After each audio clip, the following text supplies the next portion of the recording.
നമസ്കാരം. ദർശന ടിവിയുടെ എല്ലാ പ്രിയപ്പെട്ട പ്രേക്ഷകർക്കും വിരുന്നിൻ്റെ ഒരു പുതിയ അധ്യായത്തിലേക്ക് ഹൃദ്യമായ സ്വാഗതം. വിരുന്നിൻ്റെ എപ്പിസോഡ് ധന്യമൊക്കെ നമ്മോടൊപ്പമുള്ള അതിഥി കൊച്ചി ആസ്ഥാനമായി പ്രവർത്തിക്കുന്ന ബ്രഹ്മ ലേണിംഗ് സൊല്യൂഷൻസ് എന്ന വലിയ കമ്പനിയുടെ CEO ആണ്. ഒരുപാട് പത്രമാധ്യമങ്ങളിലൂടെ അദ്ദേഹത്തിൻ്റെ ഫീച്ചേഴ്സുകൾ ഒരുപാട് വന്നിട്ടുണ്ട്. ഒരു നല്ല ബിസിനസ്സുകാരൻ എങ്ങനെയാവണം എന്നതിനെ ആസ്ഥാനമാക്കി തന്നെയാണ് നമ്മുടെ ഇന്നത്തെ എപ്പിസോഡ് മുന്നോട്ട് പോകുന്നത്. വളരെ ആദരപൂർവ്വം സ്വാഗതം ചെയ്യാം ബ്രഹ്മ ലേണിംഗ് സൊല്യൂഷൻ്റെ CEO മിസ്റ്റർ AR രഞ്ജിത്തിൻ്റെ വിരുന്നിലേക്ക്. സർ, നമസ്കാരം. Thank U.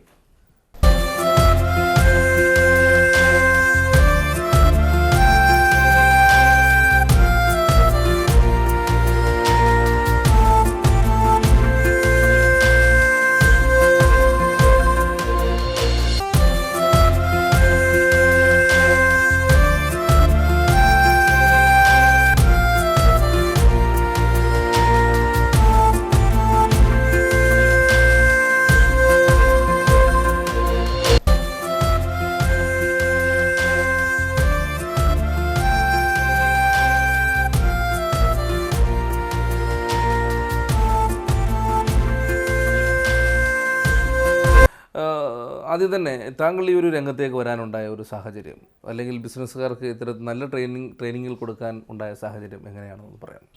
ശരിക്കും ഒരുപാട് പ്ലാനിങ്ങോട് കൂടിയൊന്നുമല്ല ഈ രംഗത്തേക്ക് വരുന്നത്. സാധാരണ പോലെ തന്നെ ഒരു BTech മെക്കാനിക്കൽ എഡ്യൂക്കേഷൻ കഴിഞ്ഞു, അതിനുശേഷം MBA ചെയ്തു. MBA ചെയ്തപ്പോൾ ബിസിനസ്സിനോടൊരു ചെറിയ താല്പര്യം ഉണ്ടായിരുന്നു. വളരെ കൺസർവേറ്റീവ് ആയിട്ടുള്ളൊരു ഫാമിലിയിൽ നിന്നാണ് വരുന്നത്. കാരണം അച്ഛനും അമ്മയും ടീച്ചേഴ്സായിരുന്നു. അതുകൊണ്ട് തന്നെ വളരെ സേഫ് ആൻഡ് സെക്യൂർ ആയിട്ടുള്ളൊരു ജോബ് തന്നെയാണ് എല്ലാവരെ പോലെ ഞാനും ആഗ്രഹിച്ചിരുന്നത്. പക്ഷേ MBA കുറച്ച് മാറ്റങ്ങൾ എൻ്റെ മനസ്സിൽ വരുത്തുകയുണ്ടായി.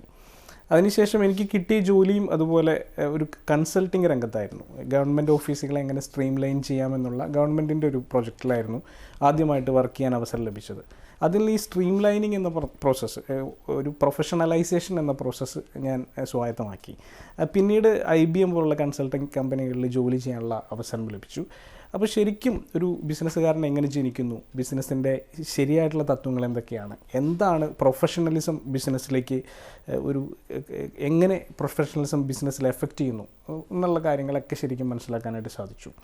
അത് എന്നിൽ ഒരുപാട് ഇൻസ്പിറേഷൻ ഉണ്ടാക്കിയിട്ടുണ്ട്. അതിനുശേഷം ഇങ്ങോട്ട് നാട്ടിലേക്ക് തിരിച്ചു വന്ന സമയത്ത് വളരെ അവിചാരിതമായിട്ടാണ് സജീവ് നായർ എന്ന് പറയുന്ന ട്രെയിനറും ഓൺട്രപ്രണറുമായിട്ടുള്ള വളരെ ഇൻസ്പിറേഷണലായിട്ടുള്ളൊരു പേഴ്സണെ പരിചയപ്പെടാൻ ഇടയായത്.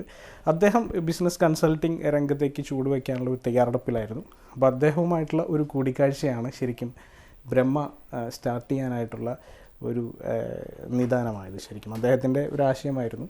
അദ്ദേഹം ഇത് റൺ ചെയ്യാനായിട്ട് എന്നെ ഏൽപ്പിക്കുകയായിരുന്നു.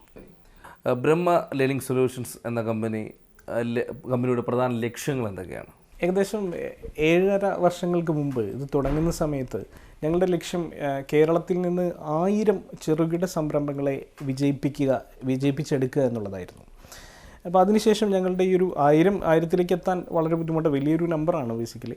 അപ്പോൾ അതിലേക്ക് എത്താൻ ബുദ്ധിമുട്ടാണ്. പക്ഷേ ഞങ്ങൾ ഏകദേശം 250ഓളം ഡിഫറൻ്റ് ആയിട്ടുള്ള ക്ലയൻസിനെ, ഡിഫറെൻറ്റ് ഡൊമെയിൻസിലുള്ള ഏകദേശം 70ഓളം ഡൊമെയിൻസിലുള്ള ക്ലയൻസിനെ സെർവ് ചെയ്ത് കഴിയുകയും അതിൽ ഓൾമോസ്റ്റ് വിജയിക്കാനും അടുത്ത ലെവലിലേക്ക് പോകാനും തയ്യാറായിട്ടുള്ള എല്ലാ ആളുകളെയും വിജയിപ്പിക്കാനും ഞങ്ങൾക്ക് കഴിഞ്ഞിട്ടുണ്ട്.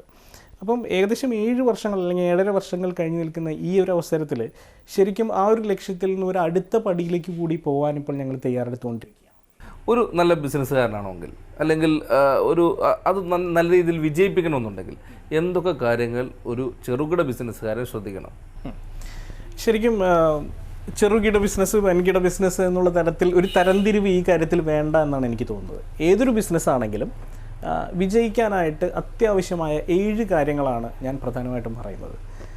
അതിനെ 7S എന്ന് വേണമെങ്കിൽ പറയാം. 7 Sകളാണ് ഒരു ബിസിനസ്സുകാരൻ ആത്യന്തികമായി ശ്രദ്ധിക്കേണ്ടത്. ആദ്യത്തെ S എന്ന് പറയുന്നത് ഷെയർഡ് വാല്യൂസ് എന്നാണ് നമ്മൾ സാധാരണ അതിന് വിളിക്കുന്നത്. ഒരു വലിയ വിഷൻ ആദ്യം തന്നെ ഒരു ബിസിനസ് തുടങ്ങുന്നതിന് വേണ്ടി ഉണ്ടാവണം. വിഷൻ എന്ന് പറഞ്ഞാൽ ഒരു കാഴ്ചപ്പാടാണ്, വലിയ കാഴ്ചപ്പാടാണ്. എവിടേക്ക് വേണ്ടി അല്ലെങ്കിൽ എന്തിനു വേണ്ടി നിങ്ങൾ ഈ ബിസിനസ് ചെയ്യുന്നു എന്നുള്ള വ്യക്തമായ ധാരണ നിങ്ങൾക്കുണ്ടാവണം. രണ്ടാമത്, ഈ ബിസിനസ് എന്തിനു വേണ്ടി ചെയ്യുന്നു എന്നുള്ള അറിവുണ്ടെങ്കിൽ അത് എങ്ങനെ ചെയ്യണം, അതിലേക്ക് എങ്ങനെ എത്തണം എന്നുള്ളൊരു സ്ട്രാറ്റജി നമുക്ക് വളരെ വ്യക്തമായി ഡെവലപ്പ് ചെയ്തെടുക്കാൻ സാധിക്കണം. പലരുടെ കയ്യിലും ഈ സ്ട്രാറ്റജി ഉണ്ടാവില്ല എന്നുള്ളതാണ് മറ്റൊരു പ്രശ്നം. സ്ട്രാറ്റജി ഉണ്ടെങ്കിൽ അതിന് വേണ്ട ഒരു ഓർഗനൈസേഷൻ സ്ട്രക്ചർ വളരെ വ്യക്തമായിരിക്കണം, ക്ലിയർ ആയിരിക്കണം. ഈ സ്ട്രക്ചർ ഉണ്ടെങ്കിൽ ഈ സ്ട്രക്ചർ നിലനിർത്താൻ ആവശ്യമായിട്ടുള്ള ഒരു സിസ്റ്റം നമ്മളുടെ കയ്യിലുണ്ടാവണം. അതായത് ഒരു ഇൻഫർമേഷൻ സിസ്റ്റമാണ് ഉദ്ദേശിക്കുന്നത്. അത് കമ്പ്യൂട്ടർ ആവാം, SMS സിസ്റ്റം ആവാം, ചിലപ്പോൾ ചെറിയ എഴുത്തുകുത്തുകളാവാം. പക്ഷേ ഒരു സിസ്റ്റം നിർബന്ധമായിട്ടും ഉണ്ടായിരിക്കണം. സിസ്റ്റം ഉണ്ടെങ്കിൽ അതിനാവശ്യമായിട്ടുള്ള സ്റ്റാഫും ഉണ്ടായിരിക്കണം. ഈ സിസ്റ്റം സപ്പോർട്ട് ചെയ്യുന്നതിന് വേണ്ടിയിട്ടുള്ള സ്റ്റാഫ് ഉണ്ടായിരിക്കണം. അതാണ് അടുത്ത എസ്. സ്റ്റാഫ് ഉണ്ടെങ്കിൽ തന്നെ പല സ്ഥലങ്ങളിലും ഞാൻ കണ്ടിട്ടുള്ളത് സ്കിൽഡ് ആയിട്ടുള്ള സ്റ്റാഫ് ആയിരിക്കില്ല. ഇപ്പോൾ ഇതിനകത്ത് തന്നെ നമുക്ക് ക്യാമറ ഓപ്പറേറ്റ് ചെയ്യണമെങ്കിൽ ക്യാമറയിൽ സ്കിൽഡ് ആയിട്ടുള്ള ഒരാളായിരിക്കണം ഉണ്ടാവേണ്ടത്, അല്ലെങ്കിൽ ക്യാമറ മോശമായി പോകും.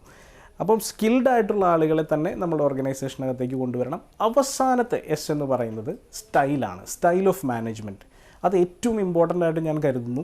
കേരളത്തിലെ 90% ബിസിനസ്സുകളും വിജയിക്കാതിരിക്കുന്നതിനുള്ള ഒരു കാരണം എനിക്ക് തോന്നുന്നത് മാനേജ്മെൻറ്റ് സ്റ്റൈലാണ്. കാരണം അവരിപ്പോഴും വളരെ ട്രഡീഷണൽ ആയിട്ടുള്ള സ്റ്റൈലിലാണ് ബിസിനസ് ഓപ്പറേറ്റ് ചെയ്യുന്നത്, മറ്റുള്ളവരുമായിട്ട് ഇടപഴകുന്നത്, കമ്മ്യൂണിക്കേറ്റ് ചെയ്യുന്നത്. അപ്പോൾ ഈ 7 എസ്സുകൾ വളരെ വ്യക്തമായി ശ്രദ്ധിച്ചാൽ ഏതൊരു ബിസിനസ്സുകാരനും ബിസിനസ് വിജയിപ്പിച്ചെടുക്കാം എനിക്ക് തോന്നുന്നു. ഒരു ബിസിനസ് ചെയ്യണമെന്നുണ്ടെങ്കിൽ, നല്ലൊരു ബിസിനസ്സുകാരൻ ആവണമെന്നുണ്ടെങ്കിൽ സാമ്പത്തികം ഒരു പ്രധാന ഘടകമാണോ?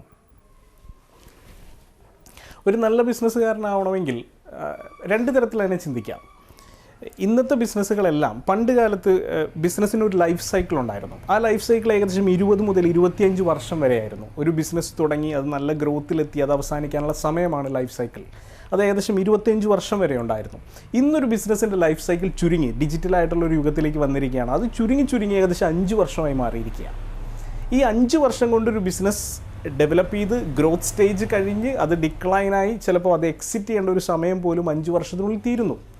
അങ്ങനെ വരുന്ന സമയത്ത് പൈസ ഇല്ലാതെ മുന്നോട്ട് പോവുകയാണെങ്കിൽ, ഇൻവെസ്റ്റ്മെൻറ്റ് ഇല്ലാതെ, ക്യാപിറ്റൽ ഇല്ലാതെ മുന്നോട്ട് പോവുകയാണെങ്കിൽ, പണ്ടുള്ള കാലത്തായിരുന്നെങ്കിൽ 25 വർഷമുണ്ട്, വളരെ ഓർഗാനിക് ആയിട്ടുള്ളൊരു ഗ്രോത്തിലൂടെ അവിടെ എത്താമായിരുന്നു. പക്ഷെ ഇപ്പോൾ കുറച്ച് കൺഫ്യൂസിങ് ആണ്. ഇല്ലാത്ത ബിസിനസ്സുകളുണ്ടാവാം, പക്ഷേ മിക്ക ബിസിനസ്സുകളിലും ഒരു വ്യക്തമായ ക്യാപിറ്റൽ ആവശ്യം തന്നെയാണ്. പക്ഷേ പലരുടെയും ഒരു ധാരണ എൻ്റെ കയ്യിൽ പൈസ ഇല്ല അതുകൊണ്ട് എനിക്ക് ബിസിനസ് ചെയ്യാൻ പറ്റില്ല എന്നുള്ളതാണ്. അത് തെറ്റായ ധാരണയാണ്. എൻ്റെ കയ്യിൽ പൈസ ഇല്ലെങ്കിലും ചുറ്റുപാടുള്ള എല്ലാ ആളുകളുടെയും പൈസയുണ്ട്. എൻ്റെ കയ്യിൽ ഐഡിയ ഉണ്ടെങ്കിൽ അവർ ഇൻവെസ്റ്റ് ചെയ്യാൻ റെഡി ആയിരിക്കും. അതിനു വേണ്ട ഒരു ശ്രമം കൂടി നിങ്ങൾ നടത്തണം. ശരിക്കും എല്ലാവരും പറയുന്നത് ബിസിനസ്സിലെ ഏറ്റവും പ്രധാനപ്പെട്ട ഒരു വാക്കാണ് OPM, അതർ പീപ്പിൾസ് മണി. മറ്റുള്ളവരുടെ പണം കൊണ്ടാണ് ബിസിനസ് ചെയ്യേണ്ടത്, സ്വന്തം വീട്ടിലെ പണം കൊണ്ടല്ല. മറ്റുള്ളവരുടെ പണം കൊണ്ട് ബിസിനസ് ചെയ്യുകയും അവർക്ക് വീണ്ടും പണം ഉണ്ടാക്കി കൊടുക്കുകയും ചെയ്യുന്ന സേവനമാണ് ആക്ച്വലി ബിസിനസ്. അങ്ങനെയുള്ള ഇപ്പോൾ നമുക്ക് ഈ പ്രോഗ്രാം കണ്ടുകൊണ്ടിരിക്കുന്ന പ്രേക്ഷകരിൽ ഒരുപാട് ബിസിനസ്സുകാരുണ്ടാവാം. അവർക്കൊക്കെ തന്നെയും ഒരു സമയത്ത് ഒരു പ്രോഡക്റ്റ് ലോഞ്ച് ചെയ്യുക, ചില പ്രത്യേക സാഹചര്യങ്ങളാൽ ആ പ്രോഡക്റ്റിന് മാർക്കറ്റിൽ ശക്തമായ ഒരു വലയം സൃഷ്ടിക്കാൻ പറ്റാതെ വരിക, പിന്നീട് ബിസിനസ് അപ്പാടെ തകർന്നു പോവുക. പിന്നീട് എപ്പോഴെങ്കിലുമൊക്കെ ഒരു ഇൻസ്പിറേഷൻ്റെ ഭാഗമായിട്ടാണ് ഇത് പതുക്കെ ഉയർന്നു വരുന്നത്. സ്വാഭാവികമായും അത്തരം കാര്യങ്ങളിൽ താങ്കളെ പോലുള്ള അല്ലെങ്കിൽ ബ്രഹ്മ എന്ന് പറയുന്ന താങ്കളുടെ കമ്പനിക്ക് ചെയ്തു കൊടുക്കാൻ പറ്റുന്ന സേവനങ്ങൾ എന്തൊക്കെയാണ്? ബ്രഹ്മ ലേണിംഗ് സൊല്യൂഷൻസ് 250ഓളം ക്ലയൻസിനെ ഡീൽ ചെയ്തിട്ടുണ്ട്. അതിനകത്തുള്ള മിക്ക ക്ലയൻസും പലപ്പോഴും ഈ റീലോഞ്ചിങ് എന്ന് പറയുന്ന ആവശ്യമായിട്ടാണ് ഞങ്ങളെ സമീപിച്ചിട്ടുള്ളത്. റീലോഞ്ചിങ് ആവശ്യമായി വരുന്നത് പലപ്പോഴും ഞാൻ നേരത്തെ പറഞ്ഞ ഈ 7 എസ്സുകളുണ്ടല്ലോ, 7 എസ്സുകളുണ്ടല്ലോ, അതിനകത്ത് ഏതെങ്കിലും ഒരു എസ്സിൽ പാളിച്ച പറ്റിയാൽ പോലും പലപ്പോഴും പ്രൊഡക്റ്റോ അല്ലെങ്കിൽ കമ്പനിയോ തന്നെ വിജയിച്ചില്ലെന്ന് വരാം. അത് കറക്റ്റായി സസ്റ്റെയിൻ ചെയ്ത് കൊണ്ടുപോകാനോ അവർക്ക് സാധിക്കാത്ത പക്ഷം ഏറ്റവും പെട്ടെന്ന് ആ സ്ട്രാറ്റജിയിൽ നിന്ന് എക്സിറ്റ് ചെയ്തിട്ട് അത് റീലോഞ്ച് ചെയ്യുന്നത് തന്നെയാണ് നല്ലത്. അങ്ങനെയുള്ളൊരു അവസരത്തിൽ ഈ 7 എസ്സുകളും കറക്റ്റായിട്ട് നടപ്പിൽ വരുത്തുന്നുണ്ട് എന്നുള്ളത് ബ്രഹ്മ ഉറപ്പുവരുത്തുന്നുണ്ട്. ബ്രഹ്മയെ സംബന്ധിച്ചിടത്തോളം ഏകദേശം 20 കൺസൾട്ടൻസ് അടങ്ങിയ വളരെ സ്ട്രോങ് ആയിട്ടുള്ള ഒരു ടീമാണ് നമുക്കുള്ളത്. എനിക്ക് തോന്നുന്നു വളരെ അഭിമാനത്തോടെ പറയാൻ കഴിയുന്ന ഒരു കാര്യം, ബ്രഹ്മയിലുള്ളത് ഏകദേശം 5-6 വർഷം എക്സ്പീരിയൻസ്ഡ് ആയിട്ടുള്ള സ്മോൾ ആൻഡ് മീഡിയം ലെവൽ ഇൻഡസ്ട്രിയിൽ തന്നെ എക്സ്പീരിയൻസ്ഡ് ആയിട്ടുള്ള 20ഓളം കൺസൾട്ടൻസ് നമ്മളുടെ ടീമിലുണ്ട്. വളരെ ആറ്റിറ്റ്യൂഡുള്ള ഒരു യങ് ആൻഡ് വൈബ്രൻ്റ് ആയിട്ടുള്ള ടീമാണ്. കൺസൾട്ടൻ്റ് എന്ന് പറയുന്ന പഴയ രീതികളെല്ലാം തകിടം മറയ്ക്കുന്ന രീതിയിലുള്ള ആളുകളാണ് ലുക്ക് ആൻഡ് ഫീലിലൊക്കെ. കാരണം കൺസൾട്ടൻ്റ് എന്ന് പറയുമ്പോൾ പലപ്പോഴും നിങ്ങൾ വിചാരിക്കുന്നത് കട്ടിക്കണ്ണടയും കഷണ്ടിത്തലയും നരച്ച മുടിയൊക്കെ ആയിട്ട് ഒരാളെ ആയിരിക്കും ഒരുപക്ഷെ എക്സ്പെക്ട് ചെയ്യുന്നത്. ചിലപ്പോൾ കോട്ടൊക്കെ ഇട്ട് നമ്മളെല്ലാവരും ചിലപ്പം വളരെ കാഷ്വൽ ആയിട്ടുള്ള ഡ്രസ്സിങ്ങിലായിരിക്കും. വളരെ എനർജറ്റിക് ആയിട്ടുള്ള യങ് ആയിട്ടുള്ള individuals, full attitude 24 hours work ചെയ്യേണ്ടി വരികയാണെങ്കിൽ അതിനും തയ്യാറായിട്ടുള്ള ആയിട്ടുള്ളൊരു വളരെ യങ് ആൻഡ് വൈബ്രൻ്റ് ആയിട്ടുള്ളൊരു ടീമാണ്.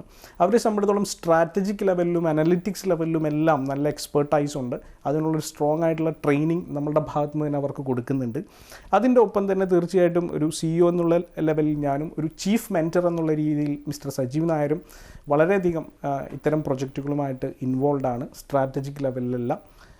ഇത് എല്ലാം കൂടിയാവുമ്പോൾ, അതായത് വളരെ ആക്റ്റീവായിട്ടുള്ള ഈ ഒരു യങ് ടീമും സ്ട്രാറ്റജിക് ലെവലിൽ ചീഫ് മെൻറ്ററുടെയും CEOൻ്റെയും ഒക്കെ ഇൻവോൾവ്മെൻറ്റ് കൂടിയാവുമ്പോൾ ഏതൊരു പ്രൊജക്റ്റിനെയും വിജയപഥത്തിലേക്ക് എത്തിക്കാൻ നമുക്ക് വലിയ ബുദ്ധിമുട്ടുണ്ടായിട്ടില്ല ഇതുവരെ. ബ്രഹ്മയുടെ ആസ്ഥാനം കൊച്ചിയാണ്. കൊച്ചി ബേസ് ചെയ്തിരിക്കുന്ന ഒരു കമ്പനിക്ക് ഇപ്പോൾ കാസർഗോഡാണ് ഒരു ബിസിനസ് ഡെവലപ്പ് ചെയ്യാൻ ഒരു വ്യക്തിക്ക് ആഗ്രഹമെന്നുണ്ടെങ്കിൽ നിങ്ങളുടെ ടീം എങ്ങനെയാണ് എത്തപ്പെടുന്നത്? അവർക്കുള്ള സേവനങ്ങൾ എങ്ങനെയാണ് അവിടെ എത്തിച്ചു കൊടുക്കുന്നത്? അതിൻ്റെ സാഹചര്യങ്ങൾ എന്തൊക്കെയാണ്? കാസർഗോഡാണെങ്കിലും തിരുവനന്തപുരത്താണെങ്കിലും ഈവൻ ഖത്തറിൽ നമ്മൾ സർവീസസ് ഉണ്ട്, സൗദിയിൽ സർവീസസ് ചെയ്യുന്നുണ്ട്. നമ്മളുടെ കൺസൾട്ടിങ് ടീം അവിടെ എത്തി ഓൺ സൈറ്റ് ആവശ്യമുള്ള സമയങ്ങളിലെല്ലാം ഓൺ സൈറ്റ് ആയിട്ട് അവൈലബിൾ ആയിട്ട് തന്നെയാണ് ഈ സർവീസസ് നടക്കുന്നത്. പിന്നെ തീർച്ചയായിട്ടും ടെക്നോളജി വളരെ ഡെവലപ്ഡായി. ഈവൻ കാനഡയിലാണെങ്കിൽ പോലും ഇപ്പോൾ ഇവിടെ ഇരിക്കുകയാണെങ്കിലും കാനഡയിൽ നിന്ന് വേണമെങ്കിൽ നമുക്ക് ലൈവായിട്ട് കാണുകയോ വെബിനാർസ് ചെയ്യുകയോ ലൈവായിട്ടുള്ള ചാറ്റ്സ് ചെയ്യുകയോ എന്തും വാട്ട് എവർ ആക്ടിവിറ്റി നമുക്കിതെല്ലാം ഓൺലൈനിൽ വേണമെങ്കിൽ ടെക്നോളജിയുടെ സഹായത്തോടു കൂടി ചെയ്യാവുന്നതാണ്. അതും നമ്മൾ ഉപയോഗപ്പെടുത്തുന്നുണ്ട്. അതില്ലാതെ ഫിസിക്കലി ഓൺ സൈറ്റായിട്ട് നമ്മൾ അവൈലബിൾ ആവുകയും ചെയ്യുന്നുണ്ട്. അപ്പം ദൂരം ഒരു പ്രശ്നമല്ലാതെ മാറിയിരിക്കുന്നു. അതെ. അതോടൊപ്പം തന്നെ മറ്റൊരു കാര്യം ചോദിക്കേണ്ടിയിരിക്കുന്നത്, ഒരു ബിസിനസ് ചെയ്യുന്നൊരു വ്യക്തിക്ക് അല്ലെങ്കിൽ അദ്ദേഹത്തിൻ്റെ ബിസിനസ് പരാജയപ്പെടുന്ന സാഹചര്യത്തിലാണ് ഏറ്റവും കൂടുതൽ എനിക്ക് തോന്നുന്നു ബ്രഹ്മാസ് ലേണിംഗ് സൊല്യൂഷൻ്റെ ഒരു ആവശ്യമായി വരുന്നത്. അങ്ങനെയുണ്ടോ? അങ്ങനെയല്ല ശരിക്കും. പക്ഷെ പലരും അങ്ങനെയാണ് ധരിച്ചിരിക്കുന്നത്. കാരണം പലപ്പോഴും എപ്പോഴും ഞങ്ങളെ തന്നെ വിളിക്കുന്നത് ബിസിനസ് ഡോക്ടർ എന്നാണ്. കാരണം പല ആളുകളും ഒരു മാരകമായിട്ടുള്ള അസുഖമൊക്കെ ബാധിച്ചിട്ട് ഏറ്റവും അവസാനത്തെ സ്റ്റേജിലായിരിക്കും ചിലപ്പോൾ നല്ലൊരു എക്സ്പെർട്ടിനെ സമീപിക്കുന്നത്. ആ സമയത്തേക്ക് ആ എക്സ്പെർട്ടിനെ ഒന്നും ചെയ്യാൻ പറ്റാത്ത അവസ്ഥയിലേക്ക് ചിലപ്പോൾ ആ ക്യാൻസർ വലുതായിട്ടുണ്ടാവും. അപ്പോൾ അത്തരം വളരെ മാരകമായിട്ടുള്ളൊരു ക്യാൻസറിൻ്റെ അവസാനത്തെ സ്റ്റേജിലേക്ക് നമ്മളുടെ അടുത്തേക്ക് വന്നാൽ നമുക്കവരെ സാന്ത്വനിപ്പിച്ച് വിടാൻ മാത്രമേ പറ്റുള്ളൂ, സാധാരണ പോലെ തന്നെ. അപ്പോൾ അത്തരമൊരു സാന്ത്വനമല്ല നമ്മളും അവരും ശരിക്ക് ആഗ്രഹിക്കുന്നത്. അപ്പോൾ അതുകൊണ്ട് തന്നെ ഇതിൻ്റെ ഒരു ഏർലി സ്റ്റേജിൽ തന്നെ നമ്മളുടെ അടുത്തേക്ക് വരണമെന്നാണ്, കൺസൾട്ട് ചെയ്യുന്നതാണ് ഏറ്റവും ബെറ്റർ. ഏറ്റവും ആവശ്യം ആക്ച്വലി ഇത് ഇത്തരമൊരു സൈൻ ഡെവലപ്പ് ചെയ്യാതെ നോക്കുക എന്നുള്ളതാണ്. ശരിക്കും പ്രിക്കോഷൻസ് എടുക്കുകയാണ് ശരിക്കും വേണ്ടത്. അത് ആ ഒരു കാര്യം നിലനിൽക്കുമ്പോൾ തന്നെ മറ്റൊരു കാര്യം ചോദിക്കേണ്ടിയിരിക്കുന്നത്, ഒന്ന്, ഇപ്പോൾ നമുക്ക് ഒരു കമ്പനിക്ക് ഒരു മാനേജിങ് ഡയറക്ടർ ഉണ്ടാവും. ഒരു എക്സാമ്പിളാണ് പറയുന്നത്. ഒരു മാനേജിങ് ഡയറക്ടറും ഒരു 20ഓളം സ്റ്റാഫുകളുമുണ്ട്. ഇപ്പോൾ നിങ്ങളുടെ ഒരു കാഴ്ചപ്പാടിൽ ആ ബിസിനസ്സിൻ്റെ പ്രശ്നങ്ങൾ കണ്ടെത്തുമ്പോൾ നിങ്ങൾ മാനേജിങ് ഡയറക്ടറിനാണോ അവയർനെസ് കൊടുക്കുന്നത്, അതോ സ്റ്റാഫിനെ മോട്ടിവേറ്റ് ചെയ്യുകയാണോ ചെയ്യുന്നത്? In every company the change should be from top to bottom. മുകളിൽ നിന്ന് താഴേക്ക് മാത്രമേ ചേഞ്ച് നടക്കുകയുള്ളൂ. സാധാരണ പോലെ തന്നെ ഒരു വെള്ളം ഒഴുകുന്ന പ്രക്രിയ പോലെ തന്നെയാണ്. മുകളിൽ നിന്ന് താഴേക്ക് മാത്രമേ ഇത് നടക്കുകയുള്ളൂ. അപ്പോൾ അതുകൊണ്ട് ഏറ്റവും മുകളിലുള്ള ആൾക്കാണ് ഏറ്റവും ആദ്യം ചേഞ്ച് സംഭവിക്കേണ്ടത്.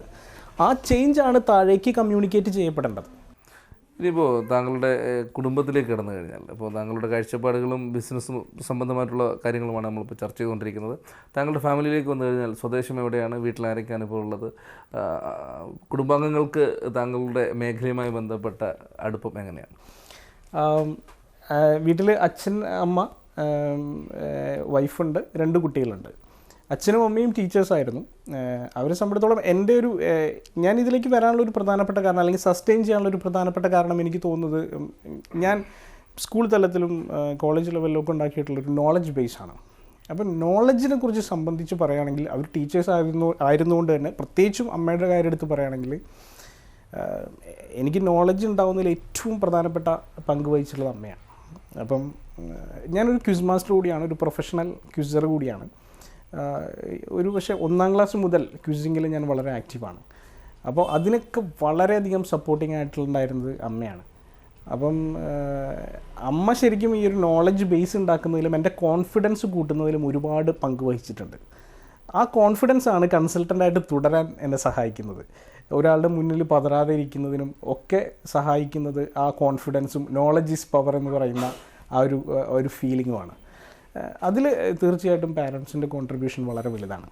അതിൻ്റെ ഒപ്പം തന്നെ ഞാൻ വിവാഹം ചെയ്തിരിക്കുന്നത്, വൈഫ് ഒരു ഡോക്ടറാണ്, ഒരു സിംഗർ കൂടിയാണ്.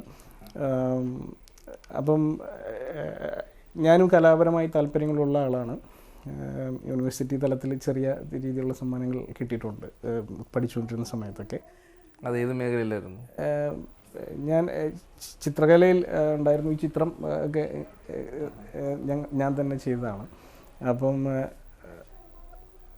ഇത്തരത്തിൽ ചിത്രകലയുമായിട്ട് ബന്ധമുണ്ടായിരുന്നു. അതുപോലെ മിമിക്രി, മോൺ ആക്ട് പോലുള്ള ചില മേഖലകളിലുണ്ടായിരുന്നു. അപ്പോൾ അങ്ങനെയാണ് ആക്ച്വലി പിന്നീട് കല്യാണം കഴിഞ്ഞപ്പോഴും അതുമായിട്ട് അസോസിയേറ്റ് ചെയ്യാനും അതേ പ്രവർത്തന മേഖലയുമായിട്ട് യോജിച്ച് പോകാനൊക്കെ സാധിക്കുന്നു. അപ്പം കോംപ്ലിമെൻ്റ് ചെയ്ത് പോകാനായിട്ട് സാധിക്കുന്നു. വൈഫിൻ്റെ പേര് ബിനീത എന്നാണ്. ചില റിയാലിറ്റി ഷോസിലൊക്കെ ഉണ്ടായിരുന്നു. അതെ, സ്റ്റാർ സിംഗറിലുണ്ടായിരുന്നു. ഇപ്പോൾ റീസെൻ്റായിട്ട് ഒരു സിനിമയിൽ പാടിയെന്നറിഞ്ഞു. ഇപ്പം രഞ്ജിത്ത് മോഹൻലാലിൻ്റെ കൂട്ടുകെട്ടിൻ്റെ ലോകം എന്ന് പറയുന്ന വളരെ എക്സ്പെക്റ്റേഷനുള്ള ഈ മൂവിയിൽ ഒരു ചെറിയ പാട്ട് പാടിയിട്ടുണ്ട്. 2 ആൺമക്കളാണുള്ളത്. ഒരാൾ 6 വയസ്സായി, 1ാം ക്ലാസ്സിൽ പഠിക്കുന്നു. ദേവദത്തൻ എന്നാണ് പേര്. രണ്ടാമത്തെ ആളുടെ പേര് ഹർഷവർദ്ധൻ എന്നാണ്, 1.5 വയസ്സായി. എല്ലാവരും സന്തോഷമായിരുന്നു. ഇത്രയും വിലപ്പെട്ട സമയം ഞങ്ങളുടെ പ്രേക്ഷകരുമായി സംബന്ധിച്ചതിൽ ഞങ്ങൾ ഒരിക്കൽ കൂടി നന്ദി അറിയിക്കുകയാണ്. Thank you very much. Thank you so much.